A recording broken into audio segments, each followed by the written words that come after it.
বেশ কিছুদিন থেকে ইউটিউবে আম দিয়ে তৈরি ভিন্ন রকম একটি কেকের রেসিপি ভাইরাল হয়েছে, তাই ভাবলাম আমিও ট্রাই করি আর আপনাদের সাথে শেয়ার করি।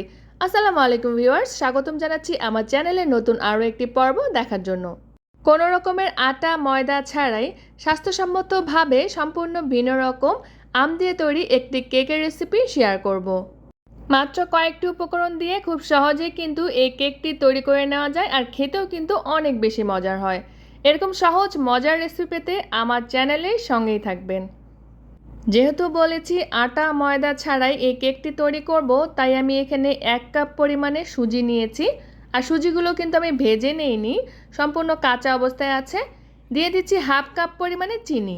সুজি আর চিনিটা একটি ব্লেন্ডারে নিয়েছি, সেই সাথে দিয়ে দিলাম 4টা সাদা এলাচ, মুখটাকে একটু চিড়ে দিয়েছি। এখন সবগুলো খুব ভালো মতো একটু গ্রাইন্ড করে নিব। চেষ্টা করতে হবে যতটুকু সম্ভব সবগুলো উপকরণ খুব ভালো মতো মিহি করে নিতে। একটু দানাদার থাকলেও কিন্তু কোনো সমস্যা নেই। সুজি আর চিনিটাকে আমি ভালো মতো গ্রাইন্ড করে নিয়েছি, এই যে ঠিক এমনভাবে।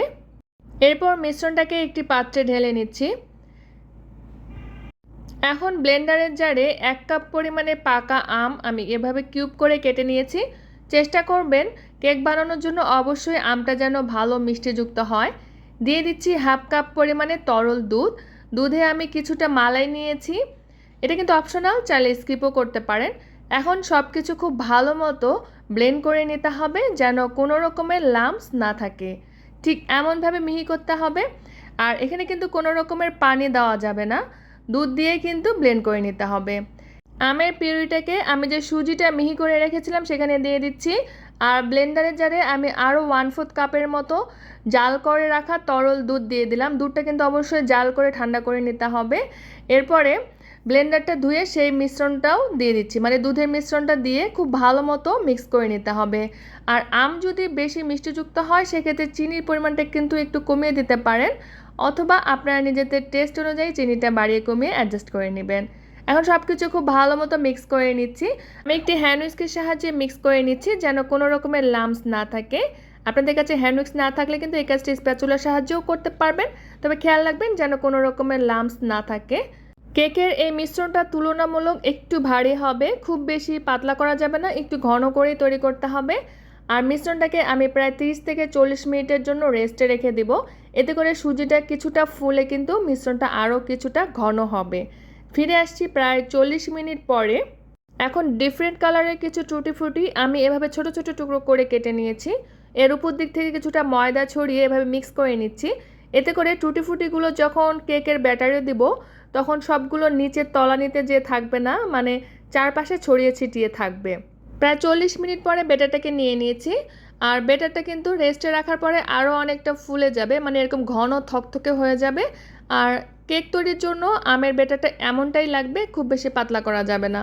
দিয়ে দিচ্ছি 1 চা চামচ পরিমাণে ম্যাঙ্গো এসেন্স, এটা টোটালি অপশনাল। আর দিয়ে দিলাম 2 টেবিল চামচ পরিমাণে রান্নার সয়াবিন তেল।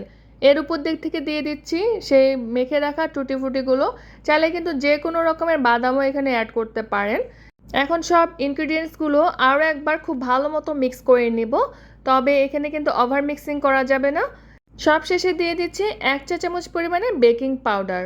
বেকিং পাউডারটা অবশ্যই সবার শেষে দিবেন। এখন সবগুলো আরও একবার মিক্স করে নেব। আমরা যে কোনো কেক নর্মালি যেভাবে চুলায় বেক করে থাকি, চাইলে এই কেকটাকেও কিন্তু সেভাবে চুলায় বেক করে নিতে পারেন। তবে আজকে আমি ইলেকট্রিক ওভেনে কেকটাকে বেক করব। কেক বেক করার জন্য আমি একটি 7 ইঞ্চি মোল্ড নিয়ে নিয়েছি। আপনারা চাইলে গোল স্কোয়ার আপনাদের পছন্দ মতো যে কোনো মোল্ডেই কিন্তু এই কেকটাকে বেক করতে পারেন। কেকটা যেন খুব সহজে উঠে আসে, নিচে লেগে না যায়, এজন্য আমি ফয়েল পেপার চারপাশে সেট করে দিচ্ছি। আপনারা চাইলে কিন্তু পার্চমেন্ট পেপারও এখানে সেট করতে পারেন। আমার হাতের কাছে ছিল না, তাই আমি ফয়েল পেপার দিয়ে দিলাম।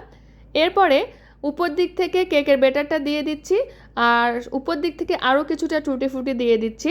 আপনারা চাইলে যে কোনো বাদাম কিন্তু এখানে দিতে পারেন, খেতে কিন্তু ভালোই লাগে।